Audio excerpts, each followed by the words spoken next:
Welcome back, everyone. I hope you all doing it, having a great day. Let's start off the patch note, continue reading it from where we left off in the last video.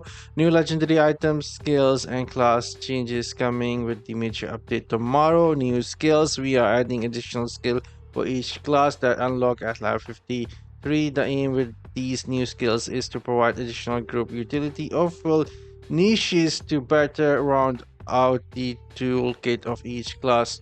Barbarian, it has a new Shunda skill coming that has 12-second cooldown and damage. Let's see.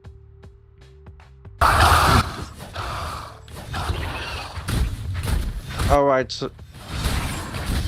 so basically this is Earthquake, something like skill from Diablo 3. And then we have a Crusader here. I'll let you guys just see here. I'm not expert on other classes. So let's see.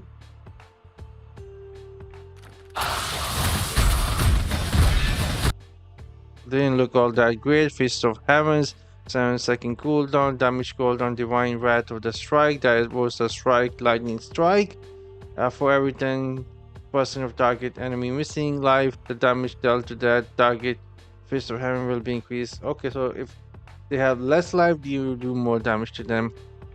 Shadow Sight, 24-second cooldown buff, immediately reveal all bosses, treasure, goblins, elite, monsters, and enemy player within 90 yards of you on the mini map. Not sure. Okay, so you will able to basically see everyone on your mini map after you use the skill. Not sure if anyone will be using it other than PvP. If it shows you the location of all players on the mini map, we'll see. Breath of Heaven Monk.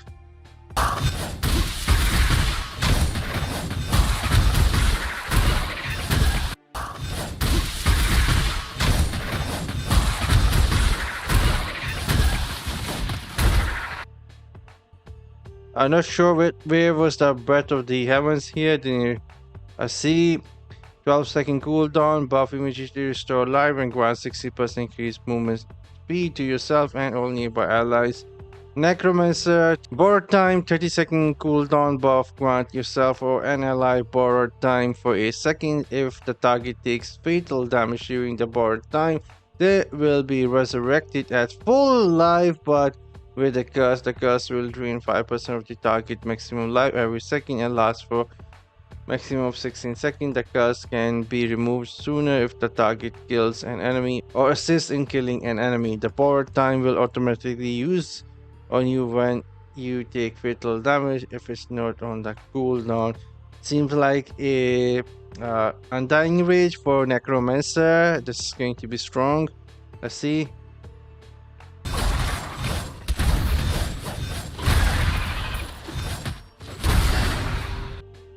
Alright, I am not sure what I saw. But now let's take a look at Wizard here. Frost Field, 20-second cooldown. Control skill, create a field of gathering.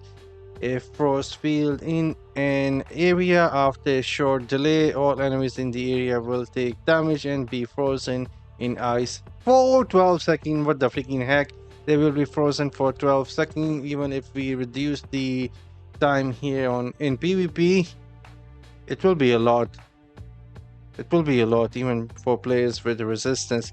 A player will be frozen for a maximum of 4 seconds. Yep, 4 seconds, and they can reduce this by having more resistance. So not sure how good this is going to be. Any enemy that takes damage after being frozen for at least 6 seconds will immediately be unfrozen. For players, they will be unfrozen if they take damage after being frozen for at least 2 seconds. Not all that great then.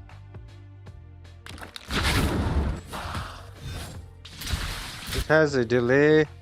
It does freeze them, and if you damage them, they will be unfrozen.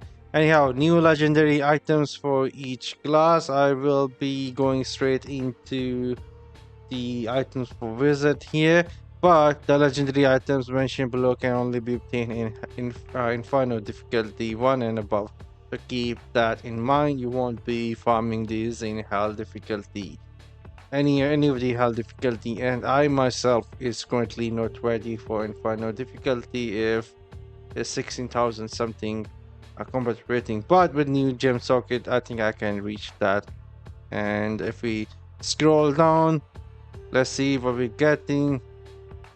Oh, okay, this is interesting here. Chess piece for Demon Hunter, knockback short, now channel a flamethrower that burns enemy. This is going to be really like channeling skill now, but without channeling the fire. Good for the Demon Hunter.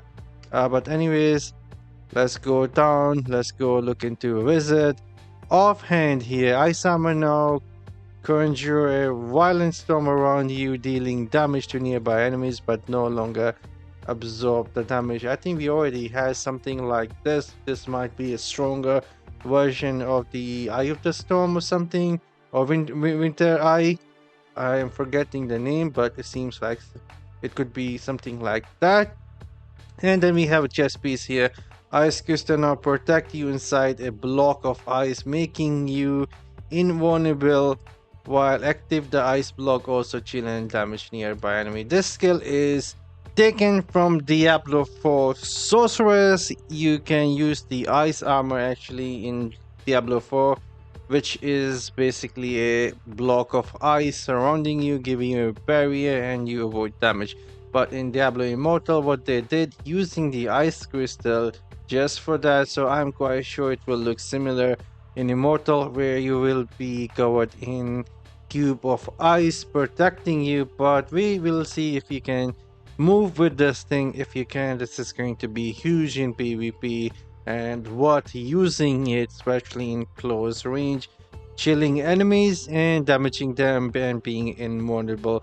They didn't say you would be invulnerable to damage or just invulnerable to the control effects. That we will find out, but this is going to be one of the best in my opinion, if it actually allow you to move and use other skills as well.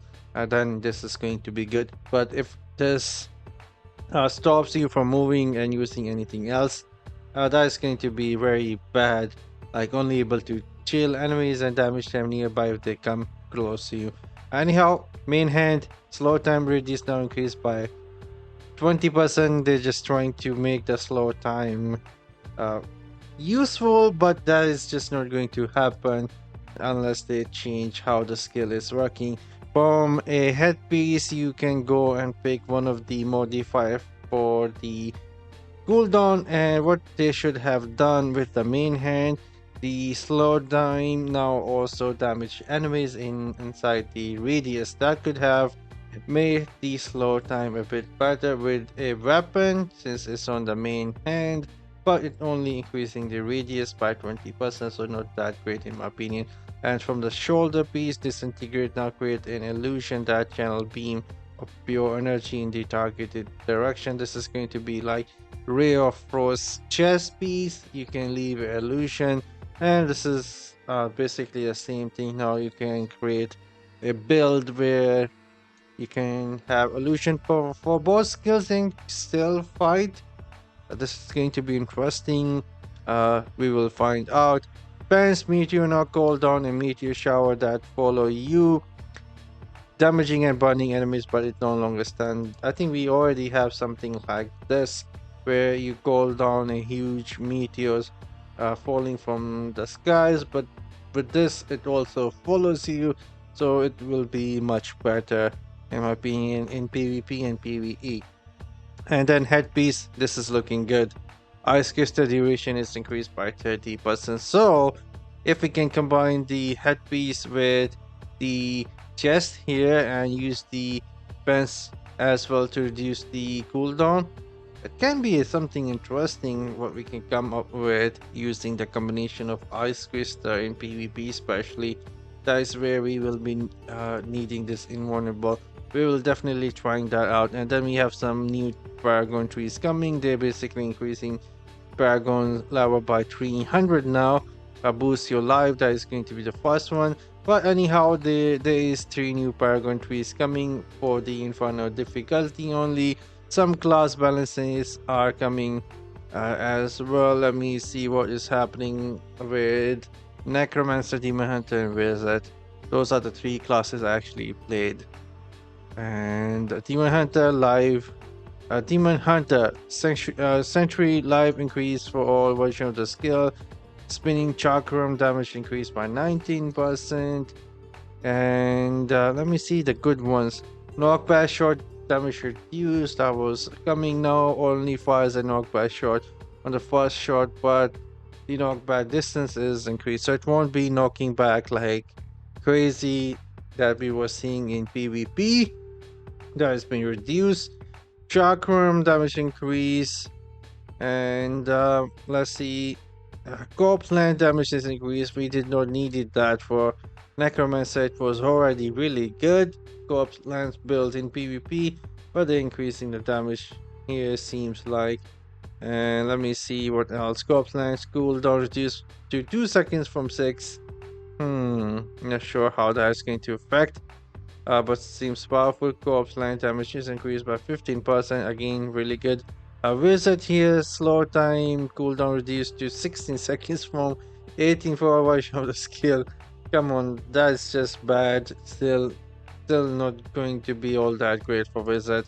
And then what they're doing, scorch damage increased by 15 and travel speed increased by 250%, cooldown reduced to 6.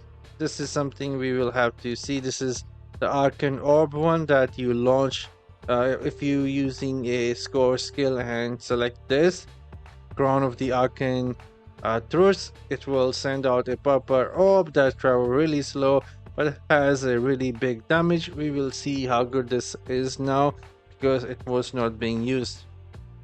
They're also making some changes to adjust the combat rating. Combat rating and primary attributes are now separate stats. The combat rating for items will be displayed directly on the item and it's no longer based on items attribute. This is something I would actually have to see myself to understand more.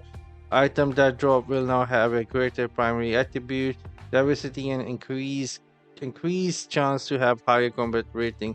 This is to help player grow their combat uh, rating quickly and introduce more variety in their item choices. Alright, sounds interesting. Like I said, I have to actually see this first to understand how it's working. I read some of these here. Now they're changing how the seasons were working for the challenge rift and battleground, where in some servers it only lasts for 3 weeks, and some servers last for the 4, 5, 6 weeks. And now they're just flat out changing that battleground and the challenge rift will last for 10 weeks. That is just too long in my opinion, and you will get purification shards, charms, and scrap, some reforged stone, and normal gems at the end of the season. That is just too long in my opinion. The best change here in my opinion was with the hidden